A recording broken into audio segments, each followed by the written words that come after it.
Baik, untuk video kali ini kita akan membahas tentang spesifikasi dan pengoperasian mesin kalender pada mesin dan alat pertanian. Pada video sebelumnya kami telah memilih mesin kalender untuk dibahas. Mesin kalender adalah sebuah mesin yang digunakan untuk menghasilkan lembaran-lembaran datar dan tipis dengan menggiling, memadatkan, atau meratakan material seperti kertas, kain, plastik, logam, atau bahan lainnya. Mesin kalender umumnya terdiri dari beberapa rol yang dipasang berdampingan dan dapat dipanaskan untuk menghasilkan tekanan dan suhu yang diperlukan. Baik, rumus umum yang terkait dengan mesin kalender adalah yang pertama, rumus tekanan atau pressure.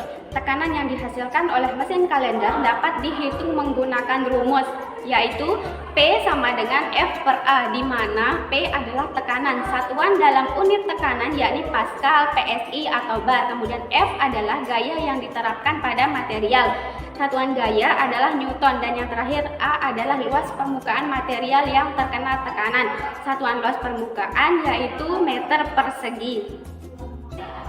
Yang kedua, rumus Kalor. Mesin kalender sering menggunakan pemanasan untuk meratakan atau mengubah sifat material. Jumlah panas yang diperlukan dapat dihitung menggunakan rumus sebagai berikut. Q sama dengan M kali C kali delta T, di mana keterangannya Q adalah jumlah panas dan M adalah massa material, sedangkan C adalah kapasitas kalor spesifik material, delta T adalah perubahan suhu material. Salah satu mesin yang biasanya dimanfaatkan dalam industri tekstil saat ini adalah salah satunya mesin kalender. Nah, dalam penggunaannya sehari-hari, kita tentu harus mengetahui optimalisasi dari mesin tersebut. Dalam mengoptimalkan proses dan hasil produksi pada mesin tersebut, kita perlu mengetahui apakah adanya peningkatan efisiensi dan efektivitas kerja pada mesin tersebut. Nah, pada pembahasan kali ini saya akan membahas tentang beberapa hal yang ada pada mesin kalender. Yang pertama mengenai availability. Availability ini merupakan rasio masa pakai mesin dan masa pakai yang diharapkan dalam waktu yang tersedia gitu. Nah, dalam availability ini ukuran seberapa jauh mesin yang dapat berjalan. Rasio ketersediaan adalah tingkat efektivitas operasi mesin dan sistem perusahaan. Sehingga dalam perhitungannya rasio ini dirumuskan sebagai AV sama dengan operational time dibagi dengan loading time dikali 100%. Dimana seperti yang kita ketahui, operational time ini adalah waktu yang atau lama mesin ini dapat bekerja. Kemudian loading time inilah waktu yang tersedia untuk perharinya. Dan yang terakhir itu mengenai downtime, waktu proses yang seharusnya digunakan pada mesin, tetapi karena adanya gangguan, maka proses pada mesin tersebut tidak ada output yang dihasilkan atau mesin tidak dapat bekerja untuk sementara waktu. Kemudian mengenai performance efisiensi. Performance efisiensi inilah satu hubungan antara apa yang sebenarnya harus berada dalam periode waktu tertentu atau dapat digambarkan sebagai perbandingan antara tingkat produksi aktual dan sudah diharapkan. Nah, pada efisiensi kerja,